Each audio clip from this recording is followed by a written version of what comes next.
여러분 안녕하십니까? 날씨가 많이 추워지고 있습니다. 몸 조심하시고 건강에 유의하시기 바랍니다. 오늘 저는 엘리야가 아니고요. 엘리사의 소원이라고 하는 주제로 말씀을 함께 나눠보겠습니다. 열왕기하 2장 9절에 엘리사가 한 굉장히 감동스러운 말이 기록되어 있습니다. 함께 읽겠습니다. 시작.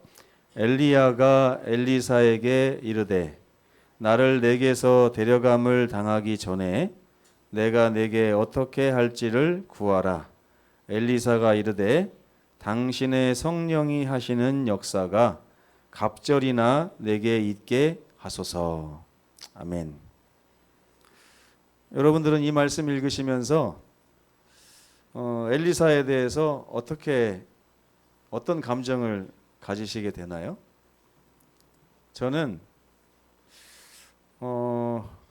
그 예전에 그 램프의 요정 아시죠? 진이 여러분들이 램프를 줍게 됐단 말이에요. 그래가지고 그걸 살살살 문질렀더니 램프의 요정이 쭉 나오더니 소원 한 가지를 들어주겠다. 그런데 최장로님이 애취하다가 실수로 아이고 이놈의 감기 빨리 떨어졌으면 좋겠네. 이렇게 했더니 진이가 갑자기 오케이 그것이 너의 소원이구나. 그래가지고 감기를 낫게 해줬단 말이에요. 그러면 최장로님이 땅을 치고 후회할까요 안 할까요? 땅을 치고 후회하겠죠. 지금 엘리야가 이제 이렇게 말하죠. 선생님이 내가 좀 있으면 이제 하나님께서 나를 데려가실 것 같아. 하늘로 데려가실 것 같아. 내가 너에게 어떻게 할지를 한번 얘기해봐. 뭐 해줄까? 그러면 저 같으면요. 저도 같이 가면 안 될까요? 이렇게 대답했을 것 같아요. 하나님한테 잘 말해서 이왕 갈 거 저도 좀 같이 가면 안 되겠습니까? 지난 8년 동안 함께 했는데 저도 사역이 많지 않습니까? 그랬잖아요. 근데 엘리사가 그렇게 얘기하지 않고 뭐라고 얘기해요? 당신의 성령이 하시는 역사가 갑절이나 내게 있게 하소서. 물론 좋은 말입니다. 좋은 말인데 엘리사에게 만약에 하나님께서 물어보신다고 생각해 보세요. 너 엘리야와 같이 하늘에 올라올래? 아니면 엘리야가 하던 일 이어서 계속 할래? 그러면 여러분 같으면 뭐라고 대답하실 것 같습니까? 저도 그냥 두말 않고 그냥 저 같이 가고 싶습니다 이렇게 얘기할 것 같은데 엘리사는요. 저 남아서 이 사역을 이어서 하겠습니다. 그 대신 당신의 성령이 하시는 역사, 엘리야와 함께 하셨던 그 성령의 역사 저에게 2배로 주십시오. 이게 처음에 저는 엘리야보다 저는 2배나 더 가치 있는 일을 하고 싶습니다. 이제 이런 뜻인 줄 알았거든요. 근데 가만히 묵상해 보니까 그게 아니에요. 만약에 저에게 갑자기 연합회장을 하라고 연합회 총회에서 결론을 내리면 제가 이렇게 얘기할 것 같아요. 지금 강순기 목사님에게 함께 하셨던 성령이 적어도 2배 이상 저에게 함께 하시지 않으면 저는 그 일을 감당하기 어려운 사람입니다. 이해가 되세요, 여러분? 엘리사가 왜 이런 말을 했는지? 좀 살펴볼 필요가 있어요. 엘리야를 하나님께서 부르신 후에 엘리야와 하나님이 어떤 일을 했는지 하는 것을 성경에서 우리가 좀 찾아볼 수 있거든요. 열왕기상 17장 1절에 보면 엘리야가 갑자기 딱 나타나더니 이스라엘 왕 아합 왕 앞에 나타났어요. 잘못하면 죽을 수 있는 그 자리에 딱 나타나더니 왕이시여, 왕이 지금 똑바로 통치를 안 하는 바람에 하나님께서 지금 많이 불쾌해하고 계신데 성경에 약속하신 대로 내가 이제 가뭄을 위해서 기도할 겁니다. 내 말이 떨어지기 전에는 가뭄이 멈추지 않을 테니 왕이 똑바로 하십시오 하고 싹 도망갔단 말이에요. 근데 그렇게 하고 나니까 진짜 이스라엘에 아주 극심한 가뭄이 있었습니다. 3년 동안 뭐 물 한 잔 마음껏 마실 수 없을 정도로. 참 대단하죠. 만약에 저를 통해서 한국에 3년의 가뭄을 하나님께 주신다 그러면 그 한 가지만 가지고도 저는 나 하나님의 사람이야 라고 이렇게 말하고 다닐 수 있을 것 같아요.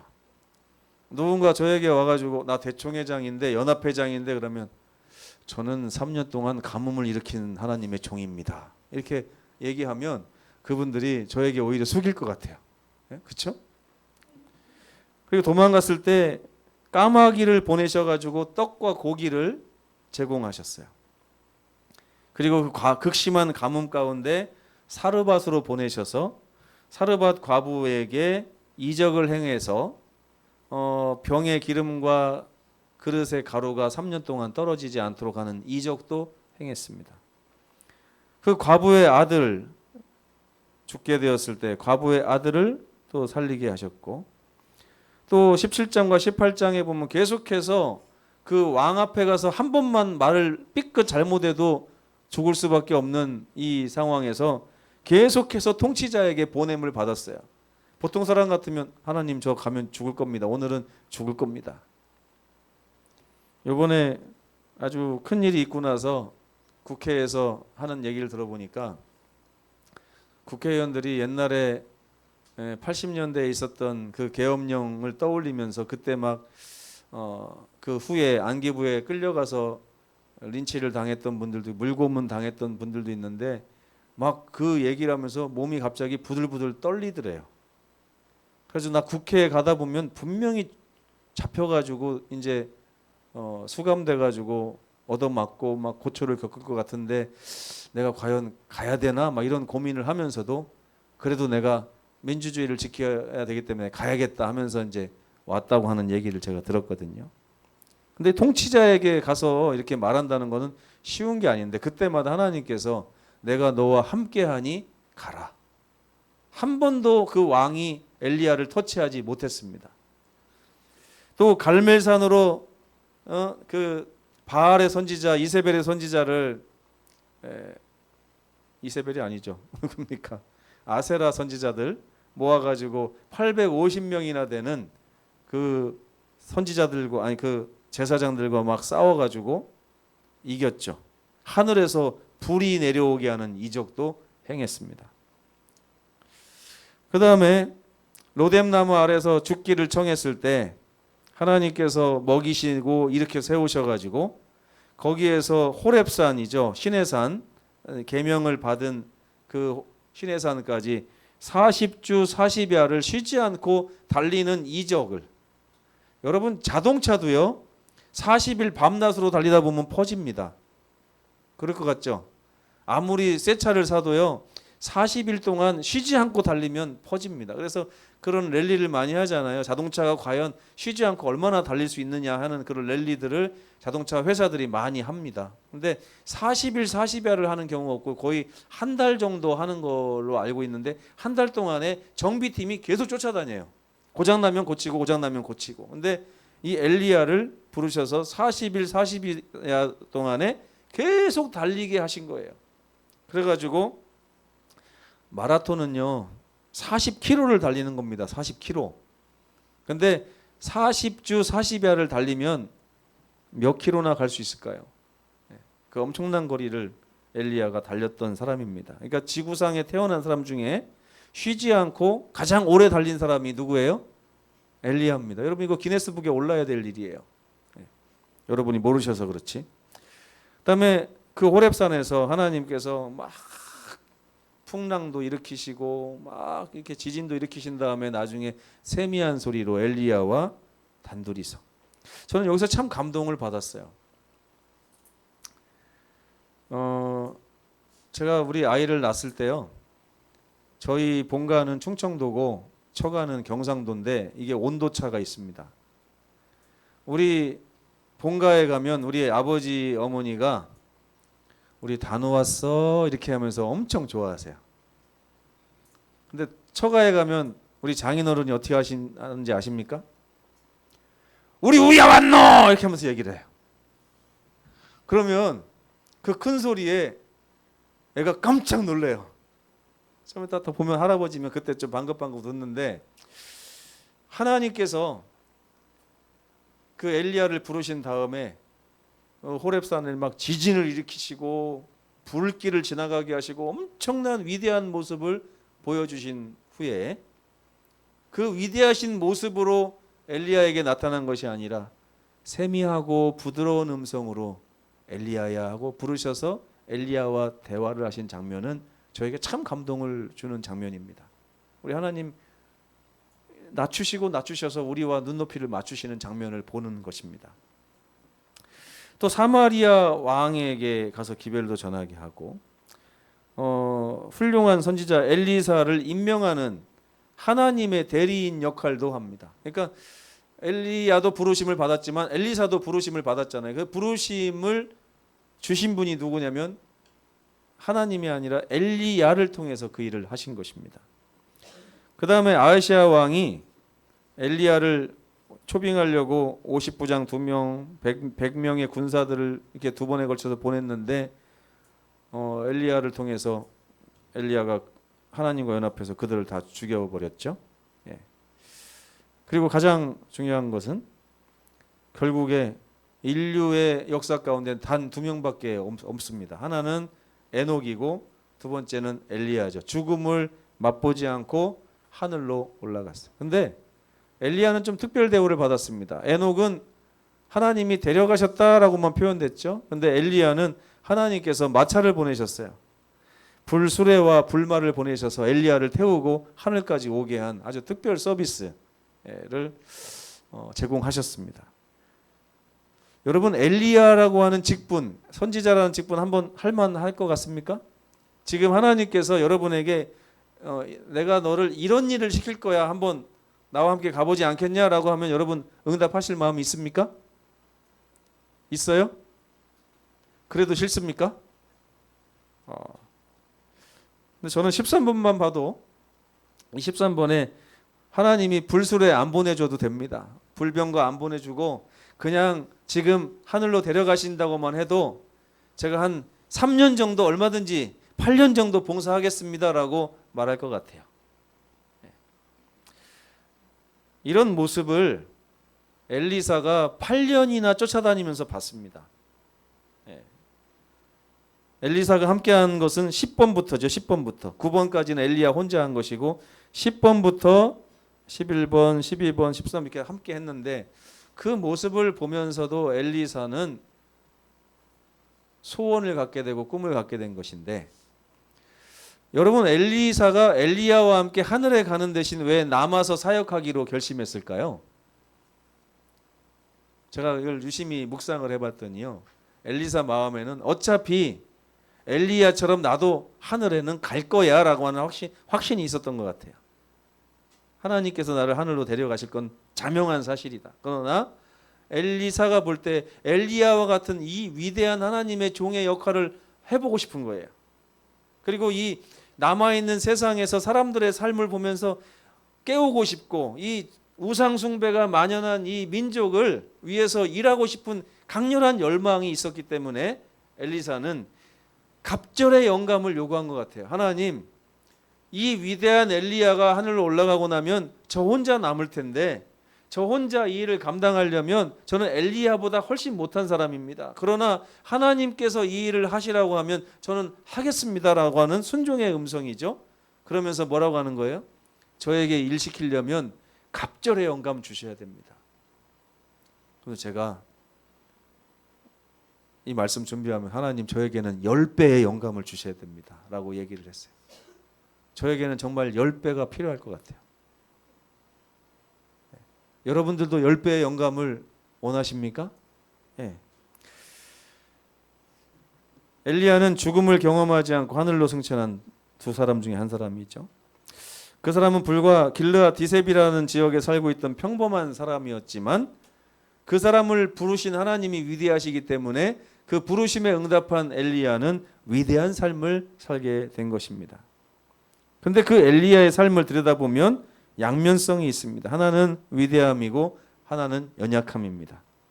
성경은 엘리야가 얼마나 위대한지를 조목조목 설명하는 대신 이렇게 표현을 했습니다. 말라기 4장 5절에 보면 보라 여호와의 크고 두려운 날이 이를 것이다. 이게 예수님의 재림을 이야기하고 말세를 얘기하는 것인데 그때 내가 선지자 엘리야를 너희에게 보낼 것이다.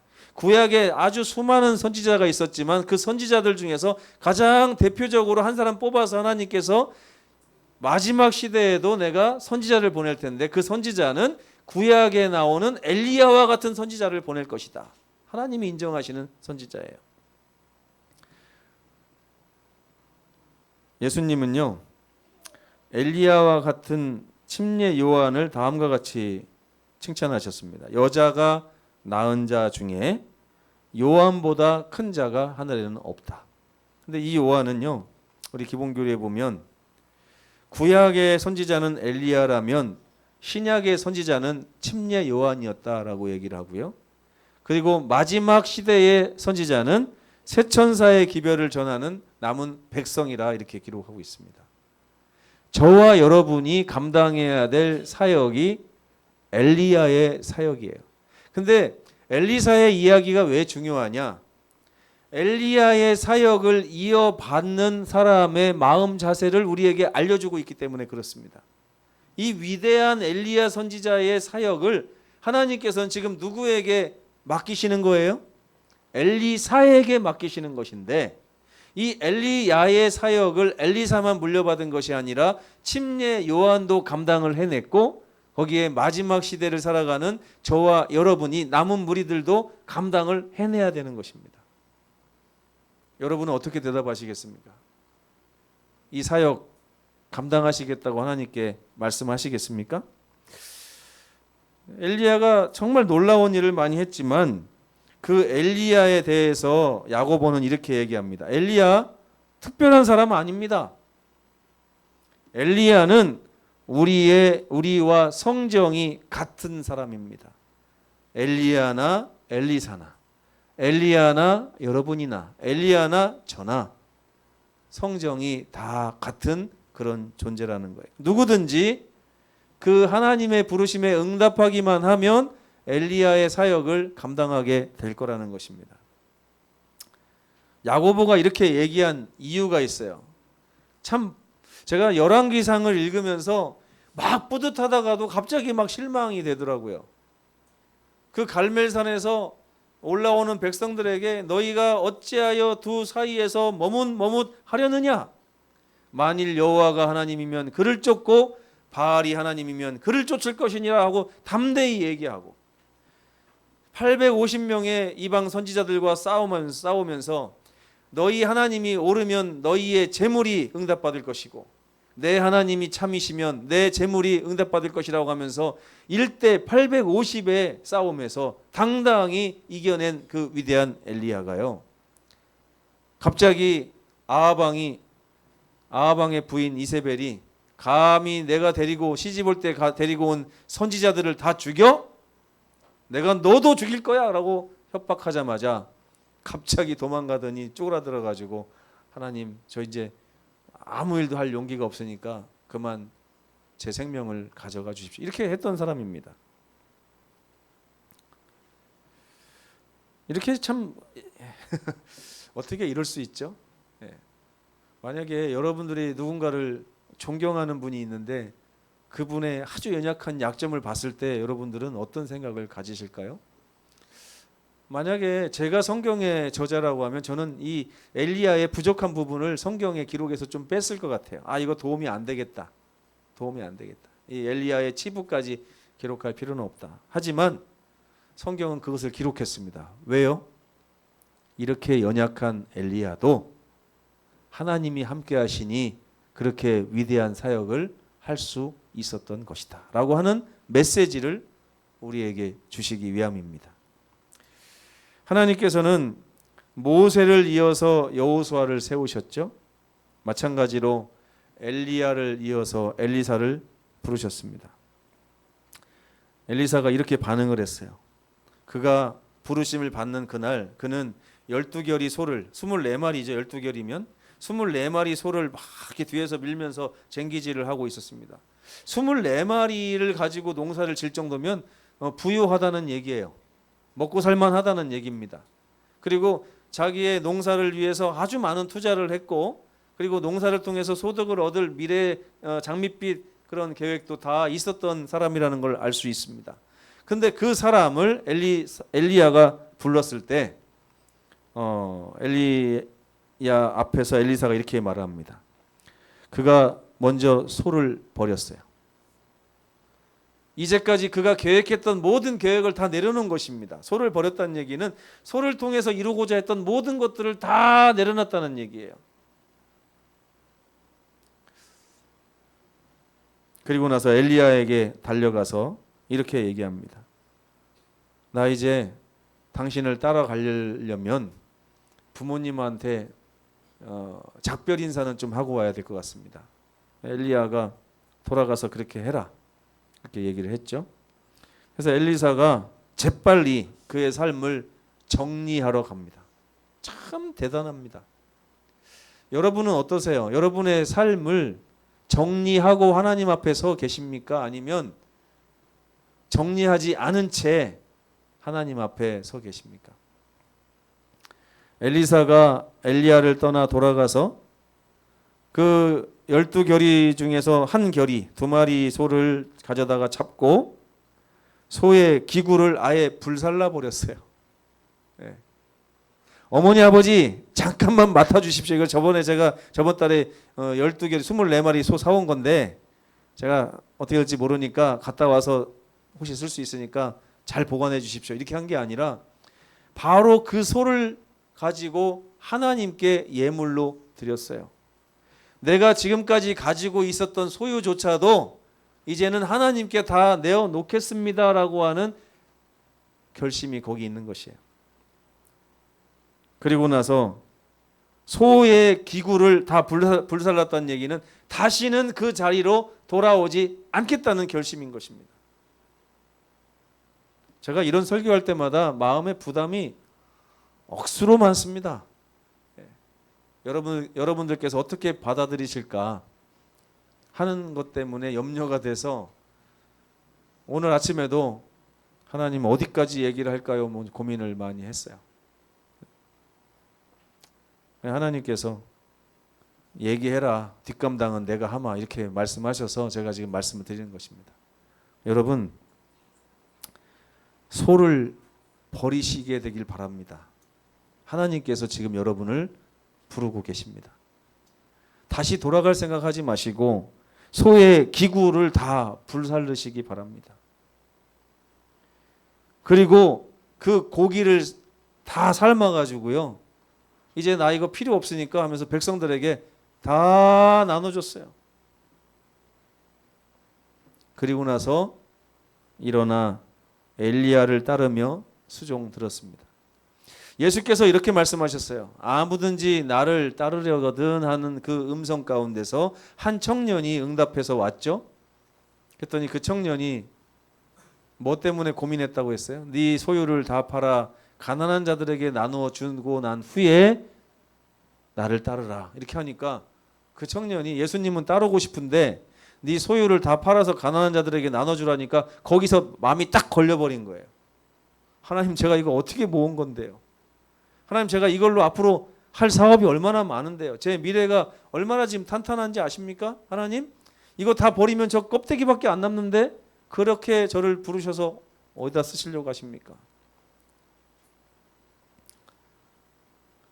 엘리야를 이을 선지자는 적어도 그렇게 해야 됩니다. 여러분, 하나님께서는 이 마지막 시대에 세 번째 엘리야를 부르시는데 바로 새 천사의 기별을 전할 남은 백성입니다. 저와 여러분인데, 저와 여러분들을 부르시는 하나님의 음성을 듣는 사람들, 그 선지자로 부르심을 받은 사람의 삶은 엘리사와 같이 이렇게 돼야 된다는 것입니다. 억지로라도 아멘 한번 해보십시오. 힘드시겠지만 이 결심이요, 이렇게 엘리사처럼 단번에 될 수도 있지만 이 마지막 시대는 좀 생각이 많은 시대라고 저는 생각합니다. 그래서 여러분 곰곰이 묵상해 보시고 이 주님 오실 날이 얼마 남지 않았어요. 정말 나중에 예수님 재림하실 때 아마 우리 김신민 목사가 영험한 목사였구나 하는 그런 얘기를 하실지도 모릅니다. 제가 보기에는 지금 뭐 10년도 남지 않고 예수님 오실 것 같은데 여러분 마음을 단단히 잡수시고 이제는 정말 행복한 날이 다가오고 있습니다. 이 세상하고 비교할 수 없을 만큼 좋은 세상이 오고 있어요. 예수께서 조금만 기다리면 잠깐 오면 오시리가 오시리니 지체하지 않을 것이다라고 분명히 약속하셨습니다. 저는 그날이 빨리 올 거를 믿고 믿음 가운데 살고 있습니다. 여러분도 그 삶으로 동참해 주시기를 간절히 바랍니다. 엘리야를 이을 선지자로의 부르심을 여러분 감당해 주셨으면 좋겠습니다. 이 엘리사의 소원, 엘리사는 모든 것을 버린 후에 8년 동안 엘리야를 따라 섬겼습니다. 근데 이제 엘리야가 하나님께서 자기에게 주신 계시를 엘리사에게 얘기하죠. 하나님께서 나를 곧 데려가신다고 했는데 내가 그동안 너와 함께 했지만 이제 좀 혼자서 삶을 정리한 후에 아무도 모르는 데서 하나님께서 나를 데려가시도록 했으면 좋겠다. 그랬더니 엘리사가 뭐라고 했냐면 저는 그렇게 하지 않겠습니다. 저는 끝까지 가서 하나님께서 하시는 모든 사역을 제 눈으로 끝까지 보고 싶습니다. 그래가지고 3번이나요. 베델에 엘리사를 데리고 가가지고 너 잠깐 여기 있어. 하나님이 나 부르시니까 갔다 올게 했더니 아이고 제가 속을 줄 알고요. 그런 다음에 이제 따라가지고 베델까지 따라갑니다. 너 여기 있어. 나 여리고 잠깐 갔다 올게 했더니 또 여리고로 따라가고요. 요단을 또 건너가니까 요단 건너까지 또 따라갑니다. 끝까지 따라간 결과 엘리사는 엘리야의 겉옷을 얻게 된 것입니다. 엘리사는 엘리야를 보내면서 수고하셨습니다, 선생님. 이제 저에게 하나님께서 이 사역을 이어가라고 하시는데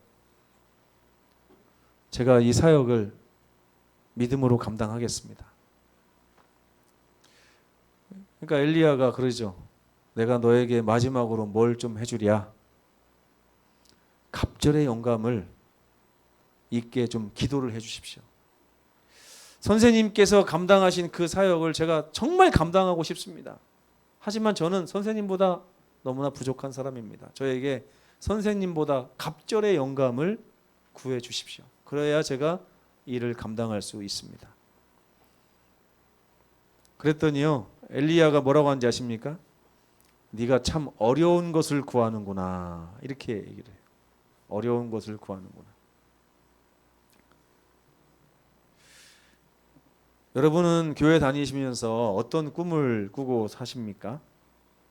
엘리야는 8년 동안 엘리야를 쫓으며 그 선생님보다 2배나 더 위대한 사역을 꿈꿨습니다.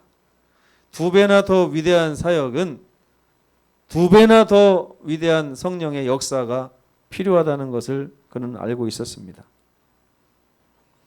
그러면서 엘리야가 이제 불말과 불병거를 타고 승천할 때 그의 겉옷이 쫙 떨어지니까 그 겉옷을 집어가지고 요단강을 내리칩니다. 여러분 요단강이 성경에서 몇 번 갈라졌죠? 요단강? 홍해가 한 번 갈라진 건 아시죠? 요단강은 몇 번 갈라졌을까요? 몇 번이요? 3번 갈라졌습니다. 3번. 이스라엘 백성들이 가나안으로 들어갈 때 한 번 갈라졌죠. 200만 명이 넘는 사람들을 위해서 하나님께서 베풀어 주신 이적이었습니다. 근데요, 저는 열왕기에서 아주 놀라운 장면을 봅니다. 하나님께서 엘리야와 엘리사 이 단 2사람을 위해서 요단강을 갈라주시는 장면이 나오는 거예요. 맨 마지막에 승천하기 전에 엘리야가 자기의 겉옷으로 요단강을 내려치니까 2사람을 위해서 요단강이 갈라지고 2사람이 걸어서 거길 건넜습니다. 그리고 나서 요단강을 건넌 그 건너편에서 엘리야가 승천을 해요. 이제 몇 명 남았어요? 1명 남았죠? 그 1명인 엘리사가 엘리야의 겉옷을 짚고서 다시 요단강을 때립니다. 돌아가야 되는데 배가 없잖아요. 그죠? 다시 요단강을 치면서 엘리야와 함께 하신 하나님은 어디 계십니까? 저에게도 임하여 주옵소서라고 하면서 요단강을 쳤을 때 하나님께서 단 한 명 엘리사를 위해서 요단강을 다시 갈라주시는 장면이 나옵니다. 2배의 영감을 주신 거예요. 2명을 위해서 갈라졌던 영감이 1명을 위해서 갈라지는 영감으로 바뀌었으니 2배가 아닙니까? 하나님께서는 저와 여러분에게 이 마지막 시대에 엘리야의 사명을 받을 저와 여러분에게 이러한 갑절의 영감을 약속하고 계신 것입니다. 엘리야와 동행하며 엘리사는 엘리야가 아닌 하나님의 위대하심을 경험했습니다. 저는 오늘 이 마지막 시대에 우리가 하나님의 위대하심을 경험할 아주 중대한 시기라고 생각을 합니다. 하나님께서는 이 마지막 시대의 3번째 엘리야인 새천사의 기별을 전할 저와 여러분, 이 복음의 증인들을 찾고 계십니다. 2025년에 여러분은 어떤 계획을 세우시고 어떤 소원을 가지셨습니까? 저는 여러분이 세우실 모든 계획을 하나님 앞에 내려놓고 엘리사가 받아들였던 이 사명을 우리가 함께 받아 전진하기를 강력히 말씀드리고 싶습니다. 그분의 위대한 부르심을 우리가 맞이하고 있습니다. 이 부르심에 전적으로 개인적으로 응답하시는 저와 우리 모든 성도들 되시기를 간절히 바라면서 오늘 말씀을 마치겠습니다.